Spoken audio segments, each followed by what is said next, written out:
Yes so hello guys, welcome back to law prep judiciary.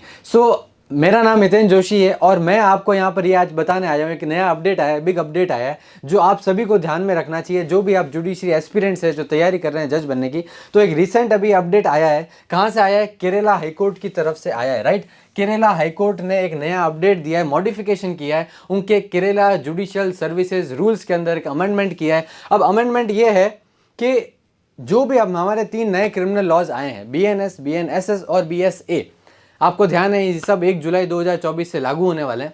तो मैं यहाँ पर आपको ये बताने आया हूँ कि हाई कोर्ट ऑफ केरला ने 31 जनवरी को अपना नोटिफिकेशन निकाला था कि उनके राज्य के अंदर यहाँ पर जुडिशियल सर्विसेज का एग्जाम होने वाला है, राइट। अब आप सबको पता है कि 1 जुलाई से लागू होने वाले हैं तीनों हमारे कानून। अब मैं यहाँ पर ये बताने आया हूँ कि केरला हाईकोर्ट ने अपने रूल्स के अंदर अमेंडमेंट करते हुए ये बताया है कि अब इनके एग्ज़ाम के अंदर, इनके जो अब इनका एग्ज़ाम होगा, प्री वाला एग्ज़ाम, मेंस वाला एग्ज़ाम, इसके अंदर सीआरपीसी के साथ साथ भारतीय नागरिक सुरक्षा संहिता, भारतीय न्याय संहिता और भारतीय साक्ष्य अधिनियम को भी ऐड कर दिया गया है। आप समझ रहे हैं मैं यहाँ पर क्या बताना चाह रहा हूँ कि अब आने वाले जितने भी स्टेट्स में अभी तक नोटिफिकेशन नहीं आया, यहाँ पर तो नोटिफिकेशन आ चुका था, 31 जनवरी को नोटिफाई हो चुका था कि केरला राज्य के अंदर जज बनने वाला एग्जाम होने वाला है। इसके बाद में यहाँ पर मॉडिफिकेशन या अमेंडमेंट हुआ है। तो आपको ये समझ लेना चाहिए कि जिन जिन राज्यों में अभी तक वैकेंसीज नहीं आई है, चाहे वो यूपी हो, चाहे वो राजस्थान हो, राइट, इन सारे राज्यों के अंदर काफ़ी ज़्यादा प्रोबेबिलिटी है कि आपके नए कानून पूछे जाएंगे। मैं पहले भी बताता रहा हूँ कि ये तीनों नए कानून आपको पढ़ने स्टार्ट कर देने चाहिए, राइट। ये तीनों कानून के बेसिस पर ही हमारा नया आने वाले टाइम में इसी के बेसिस पर क्वेश्चंस बनेंगे, चाहे वो प्री के अंदर हो, मेंस के अंदर हो या इंटरव्यू के अंदर हो। अब आप ये पूछोगे कि सर यहाँ पर ये दोनों कानून हमको पढ़ने पड़ेंगे कि आप खुद सोचो एक बार कि क्रिमिनल लॉस का रिट्रोस्पेक्टिव इफेक्ट नहीं होता है। अब जो केसेस आईपीसी, सीआरपीसी और एविडेंस के जो चल रहे हैं कोर्ट के अंदर, ऑलरेडी पेंडिंग है, लंबित है, जो 5 साल से 10 साल से पेंडिंग है, और हमको पता है कि क्रिमिनल लॉस का कभी रिट्रोस्पेक्टिव इफेक्ट नहीं होता।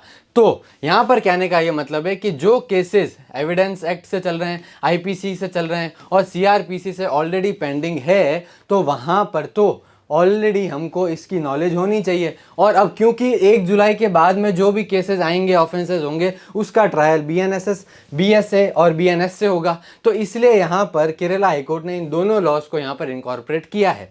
तो आई होप आप समझ पा रहे हैं कि मैं यहाँ पर क्या आपको मैसेज कन्वे करना चाह रहा हूँ कि आप लोगों ने अभी तक अगर स्टार्ट नहीं किया इन तीनों क्रिमिनल लॉज को पढ़ना, इसको ऑब्जर्व करना, इसको समझना, so this is the high time you should start your preparation on these 3 laws, right. So basically यहाँ पर मैं आपको बस ये अपडेट देने आया था कि ये एक इंपॉर्टेंट अपडेट आया है जो केरला हाईकोर्ट ने किया है, और मोस्ट प्रोबेबली आप जिस राज्य के हैं वहाँ पर भी ये अमेंडमेंट्स हो सकता है, रूल्स हो सकता है, because it is a good president which can be followed in the other states as well.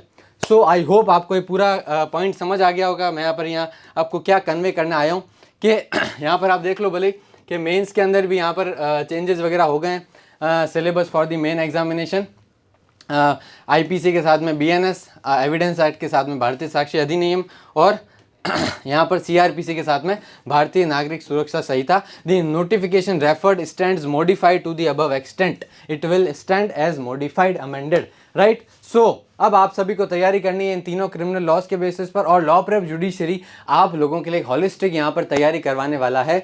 Offline online दोनों बैचेस स्टार्ट हो चुके हैं, आप एनरोल कर सकते हैं, और इन तीनों क्रिमिनल लॉज के बेसिस पर आपको यहाँ पर तैयारी करवाई जाएगी, चाहे वो प्री हो, मेंस और इंटरव्यू, राइट। सो इस अपडेट को आपको ध्यान में रखना है और इसी के बेसिस पर अब हमको तैयारी करनी है। ओके, चलो bye bye, all the best, take care.